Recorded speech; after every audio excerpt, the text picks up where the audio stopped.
شخصیات نے، نمائندے نے، کسی نے رابطہ نہیں کیا۔ اس کا مطلب تو یہ ہے کہ حکومت نے آپ کا مطالبہ یا آپ کا لانگ مارچ کی جو کال ہے اس کو سیریس ہی نہیں لیا۔ ہو سکتا ہے ایسا بھی ہو، اور ہو سکتا ہے ایسا بھی ہو کہ وہ تیاری کر رہے ہوں، لیکن انہوں نے کل پرسوں ایک وہ اسحاق ڈار صاحب نے کوئی پریس کانفرنس کی ہے کہ 15 مئی تک ہماری یہ قیمتیں مستحکم رہیں گی، تو وہ ایک انہوں نے اپنا سیاسی طریقہ کار جو ہے وہ پہلے بھی جب ہم نے اعلان کیا تھا تو وہ مصدق ملک صاحب سے ایک پریس کانفرنس کروائی تھی، اب اسحاق ڈار صاحب نے اعلان کیا ہے، تو وہ یہ آپ کو پتہ ہے یہ پرانے کھلاڑی ہیں سیاست کے، بلکہ اداکار ہیں، تو یہ کوشش کریں گے اداکاری کی، لیکن انشاءاللہ جو بنیادی ہدایت کار ہیں وہ ان سے ٹھیک کروائیں گے چیزیں۔ 14 مئی کو تو پنجاب میں الیکشن ہونے جا رہے ہیں، اب الیکشن کی تیاری کی بجائے آپ لانگ مارچ پہ نکل رہے ہیں۔ کہ جس کے لیے الیکشن کروائے جا رہے ہیں، جس لاڑلے کے لیے، وہ تو کل پھر اسمبلیاں ڈیزالو کر دے گا، تو ہم تو غریب لوگ ہیں بھائی، ہمارے پاس تو کرپشن کے پیسے نہیں ہیں، ہم نے کوئی زلفی بخاری اور وہ نہیں پال رکھے فراگوگی، ہم نے تو قوم کے پیسوں سے اور انہیں سے لے کر جو باقیوں کے پاس ہیں، وہ کیا نام ہے، وہ پلمبر اور وہ جو منظور وہ درزی اور یہ وہ ظہور درزی، وہ ہمارے پاس نہیں ہے، ہم تو قوم کے پیسوں سے کفایت سے لوگ ہیں، تو ہم نے تو مختصر سی چیزوں سے لڑنا ہے، ہمارے پاس آئے روز یہ الیکشن کے تماشے میں تو ہم نہیں جا سکتے، الیکشن جب ہو پورے ملک کے اندر بیک وقت ہو اور اپنے وقت پر ہو، یہ ہمارا مطالبہ ہے، تو پھر ہم بتائیں گے الیکشن کیسے کرواتے ہیں، الیکشن کا مطالبہ کیسے پورا کرواتے ہیں۔ اچھا، ہاں صاحب، وہ ہمارا بنیادی رائٹ ہوگا نا، ہم کسی کی خواہش کے لیے اپنا زور کیوں لگائیں، سارے جانتے ہیں اس طریقہ کار کو، وہ احتجاج کا طریقہ کار ہوا، وہ مطالبے کا طریقہ کار ہوا، وہ جس بھی جیسے یہ پیٹرول کی قیمتیں کم ہوں گی ویسے انشاءاللہ الیکشن بھی وقت پر۔ صاحب فرانسیسی صدر سے ملے جی تو آپ کو تو بڑا دکھ ہوا ہوگا۔ بہت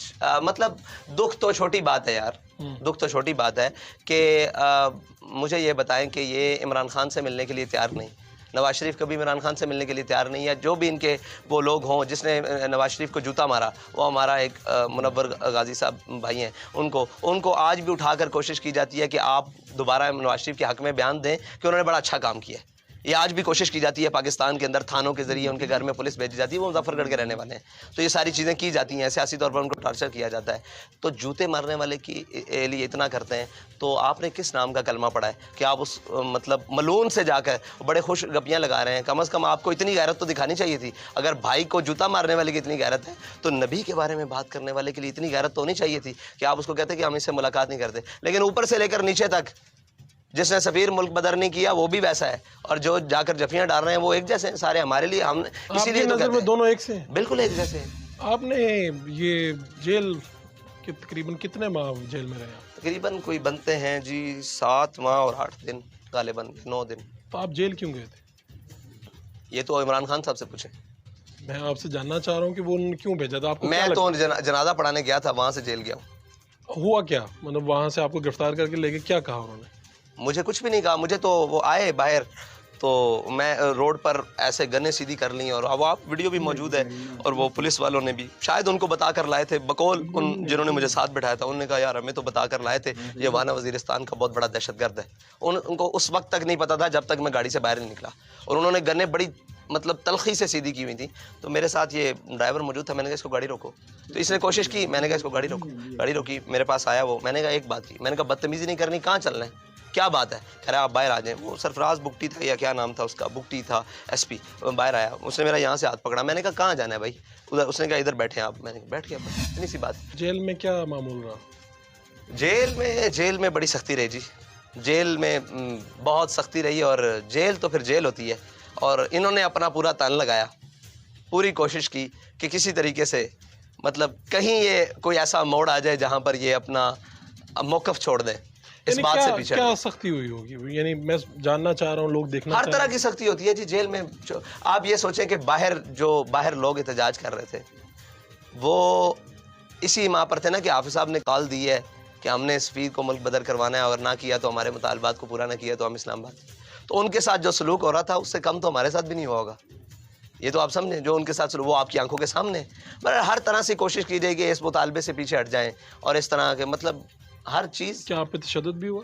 تو یہ ساری چیزیں حصہ ہوتی ہیں جیل میں؟ تحریک کا حصہ ہوتی ہیں، نہیں، وہ جیل میں ہو یا جیل سے باہر ہو، وہ ساری تحریک کا حصہ ہوتی ہیں۔ لیکن وہاں پہ تو آپ کو ایک جو سیاسی قیدیوں کو جس طرح سے رکھا جاتا ہے ان کو اچھا کھانا ملتا ہے، اچھے معاملات ہوتے ہیں وہاں پہ، مناسب عام قیدیوں سے بہتر۔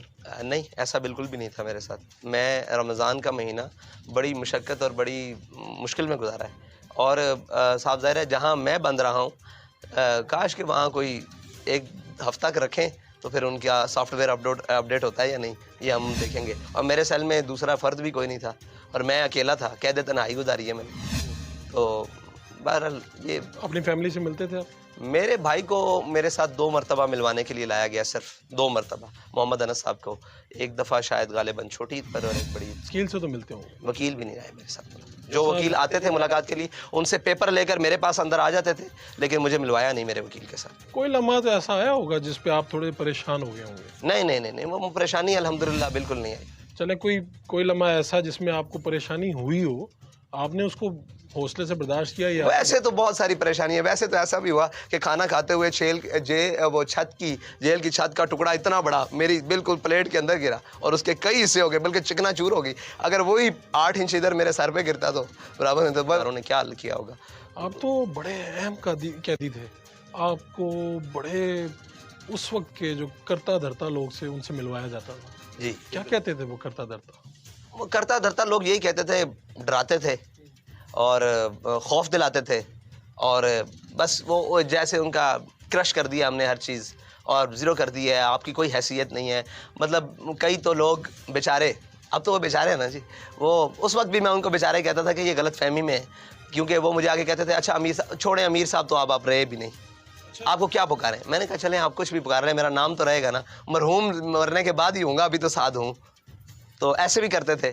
تو آپ کسی حیثیت میں رکھے، اور رات لیٹ نائٹ یعنی کہ بہت ساری دیر میں مجھے اتنے بنڈل دے کر جاتے تھے FIRs کے کہ میں پڑھوں اور وہ دیکھوں، اور وہ سار کالعدم کے پیپرز، اور ساتھ میں آپ کے بھائیوں پر، رشتہ داروں پر، شورا پر، آپ کے کارکنوں پر وہ اتنے بنڈلز FIRs کے. یہ تو 1-2 FIR دیکھیے نا، اگر کوئی ہمارا ریکارڈ نکلوا کے دیکھے تو اس کو پتہ لگے FIR کہتے کس کو ہے.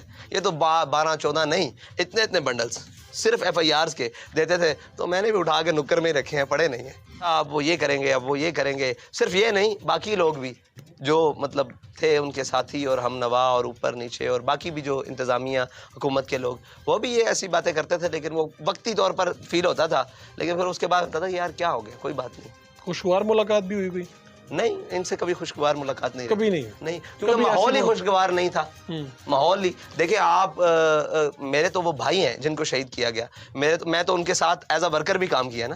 میرے کولیگ بھی، میرے ہم نوا بھی، ہم قدم بھی، ہم رکاب بھی، وہ سارے لوگ تھے جن کو میں واپس آیا تو وہ نہیں تھے دنیا میں.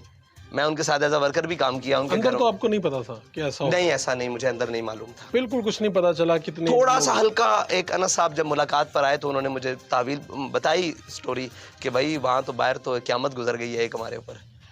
تو آپ کی جو ملاقات باہر ڈرانے کے لیے تو کوئی اندر کے بھی جو سرکاری لوگ تھے وہ کہتے تھے آپ کے بھائی کو بھی شہید کر دیے. اچھا، یہ بھی کہا؟ جی بہت دفعہ کہا آپ کے بھائی کو بھی شہید کر دیا، آپ کے گھر والوں کو پیچھے گاؤں بھیج دیا. آپ کو کیا لگا، یہ سچ ہے یا کیا؟ میں کھانا کھا رہا تھا شاید، جب مجھے یہ کسی نے بات آ کر کی، اور یہ اس طرح کی بات تو یہ اچانک ہوتی ہے نا بات کہ آپ کے بھائی کو بھی شہید کر دیا. تو میں نے کہا یار ہم بھی شہید ہونے کے لیے آئے ہیں، اگلا نوالا لیا اور کھانا کھانا شروع کر دیا. ٹھیک ہے، اب کیا کر سکتے ہیں. کیا آپ کو اس کا مطلب آپ کو یقین نہیں تھا اس بات؟ نہیں، مجھے یقین تھا کہ ایسا ہو بھی سکتا ہے کہ مطلب جب ظالم اپنے ظلم پر اترتا ہے پھر وہ اندھا ہو جاتا ہے نا. یہ جو فیض صاحب اور باقی لوگوں سے ملاقاتیں ہوتی تھی، یہ ہتھ کڑیاں لگی ہوتی تھی؟ ہاں، نہیں میرے خیال سے ہتھ کڑی شاید غالباً نہیں، ہتھ کڑی نہیں لگی، کیونکہ مذاکرات نہیں، ہتھ کڑی جماعت کی صرف اس موومنٹ کے لیے 52 شہادتیں ہیں. تو جس نے شہید کیا مجھے اس کے اوپر زیادہ اس سے نفرت ہے. تو اس کا مطلب ہے کہ اگر آپ کے پاس بھی کبھی حکومت آ گئی تو آپ ان لوگوں کا احتساب کریں گے؟ ان لوگوں کا احتساب کریں گے. ایک دفعہ سامنے تو بلاؤں گا کہ تم نے ظلم کیوں کیا تھا، پوچھوں گا وجہ ظلم. پھر ہم اپنے آقا و مولا کی سنت ادا کریں گے، جیسے کہا کہ من دخل دار ابی سفیان فہو آمنا. فتح مکہ والے دن سب کو معاف کیا تھا. آ کے نہ جانے کیا کیا کرتے رہے، تشدد کرتے رہے، معاملات کرتے رہے. یہ خبر نہیں ملی آپ؟ کس کے اوپر؟ پولیس کے اوپر. بھائی جب ایکشن ہو اور آپ کی کوئی جان لینے کے لیے آئے تو آپ اس کو پتھر مار دیں یا چپیڑ مار دیں، وہ تو حیثیت نہیں رکھتی. آپ سمجھتے ہیں کہ اپنی دفاع میں اپنی دفاع میں کر لیں. اگر کسی نے کوئی بڑھ کر بھی کر لیا تو اس کے سامنے خون پڑا ہوا ہے ایک شخص کا، تو ایک کو 2-4 تھپڑ لگ گئے ہیں یا 2-4 ڈنڈے لگ گئے ہیں سر میں، تو وہ کیا حیثیت رکھتے ہیں. آپ مجھے بتائیں، خون سامنے بھائی کا پڑا ہو یا دوست کا پڑا ہو تو وہ پھر کچھ چیزیں اپنی اخلاقی اقدار اس وقت کھوتی ہیں جب وہ حد سے تجاوز ہو جاتی ہے. تاثر تو یہ ہے کہ آپ لوگ بڑے سخت ہیں، آپ کسی بھی بات پہ